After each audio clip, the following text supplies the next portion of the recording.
నిన్న ఒక ఎమ్మెల్సీ పర్టిక్యులర్గా జూపూడి ప్రభాకర్ రావు, నీ రాజకీయ నేపథ్యం ఏందని అడుగుతా ఉన్నా.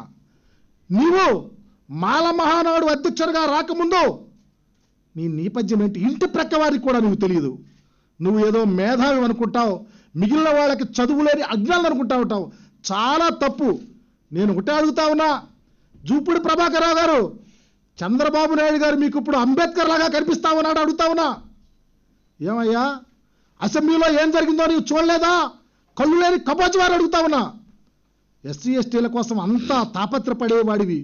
చంద్రబాబు నాయుడు గారు అధికారంలోకి వచ్చినప్పుడు 9 సంవత్సరాల అధికారంలో ఉన్నప్పుడు ఏం మాట్లాడావు? చంద్రబాబును ఉరి తీయాలన్నావు, చంద్రబాబు దేశద్రోహి అన్నావు, చంద్రబాబు అభిమను అన్నావు. చంద్రబాబు నాయుడు ఈ రాష్ట్రంలో దళితులకు ద్రోహం చేస్తా ఉన్నాడన్నావు. ఆ పార్టీలంతా దొంగలన్నావు. ఈరోజు మంచివాడయ్యాడా? ఈరోజు చంద్రబాబు నాయుడికి మీరు ఒత్తాసు పలకటానికి, ఆయన మభ్యపెట్టడానికి, తెలుగుదేశం పార్టీ వాళ్ళని మోసం చేస్తానికి వైఎస్ఆర్ కాంగ్రెస్ పార్టీ వాళ్ళు, జగన్మోహన్ రెడ్డి గారు, వైఎస్ఆర్ కాంగ్రెస్ పార్టీలో ఉన్న దళిత ఎమ్మెల్యేలు నీకు చేదుగా కనిపిస్తా ఉన్నారా? చేతగారి వారు అనుకుంటా ఉన్నావా? నేను ఒకటే అడుగుతా ఉన్నా, ఇక్కడ కూర్చున్న ఏ ఎమ్మెల్యే కానీ, రాష్ట్రంలో వైఎస్ఆర్ కాంగ్రెస్ పార్టీలో ఉన్న ఏ ఒక్క రాజకీయ నాయకుడు కానీ నీకన్నా తెలివి తక్కువ వాళ్ళు కాదు, నీకన్నా తెలివి గలవాళ్ళే.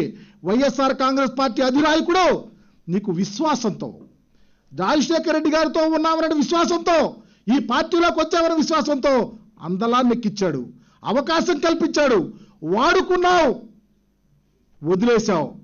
మరలా చంద్రబాబుకి, చంద్రబాబు పార్టీ కూడా అదే గతి పడుతుంది నీలాంటి వాళ్ళు జలానీళ్ళ దగ్గర తీస్తే.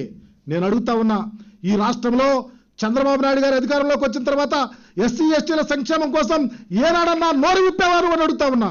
ఏమయ్యా, ఒక్క ఇల్లు ఇవ్వలేదే, పెన్షన్లు ఎన్నో తీసేశారే, విద్యార్థుల స్కాలర్షిప్లు రాలేదే. అదే కాదు, నిన్న కాక మొన్నకు జీవో వచ్చింది, విశ్వవిద్యాలయాలలో అనేక మంది ఎస్సీ ఎస్టీలు పిహెచ్డీలు చేసి ఖాళీగా ఉన్నారు. రాష్ట్ర ప్రభుత్వం యూనివర్సిటీల అటానమస్ కూడా పక్కన పెట్టి మొత్తం ఉద్యోగాలను బ్యాన్ చేసి ప్రక్కన పెట్టి రిక్రూట్మెంట్ చేయమంటే నీ నోరేమైందని అడుగుతా ఉన్నా. నువ్వు ఒక రాజకీయ నాయకుడువా? నీకు ఎమ్మెల్సీ అయిపోతా ఉందంటే జగన్మోహన్ రెడ్డి గారు క్రూరులా కనిపిస్తా ఉన్నాడా? నీకు ఎమ్మెల్సీ అయిపోతా ఉంటే ఎమ్మెల్సీ కోసం ఈ రాష్ట్రంలో ఉన్న దళితులను తాకట్టు పెట్టావు నువ్వు. ఏమయ్యా, మాల మహానాడు అధ్యక్షుడిగా ఏ విధంగా వచ్చావో నీకు తెలీదా? జూపూడి ప్రభాకర్ రావు అనే వ్యక్తి పివి రావు చనిపోయిన తర్వాత ఒక చిరుద్యోగం చేసుకునే వ్యక్తి. నువ్వు మాల మహానాడు అధ్యక్షుడిగా ఎలా వచ్చావు? చంద్రబాబు నాయుడికి వ్యతిరేకంగా వచ్చినటువంటి మాల మహానాడిని నువ్వు దగ్గర పెట్టుకొని అన్నదమ్ముల్లాగా ఉన్నటువంటి మాల మాదిగలను విడదీయడానికి చంద్రబాబు నాయుడు కుట్ర కోసం వ్యతిరేకించేవాడికి వచ్చి ఈ రోజు చంద్రబాబు నాయుడు కాళ్ళు నలుపుతా ఉన్నావంటే నీ యొక్క జ్ఞానం ఏంటని అడుగుతా ఉన్నా. ఇలా దళితులు ఎవరు చేయరు. నీవు దళిత ద్రోహి.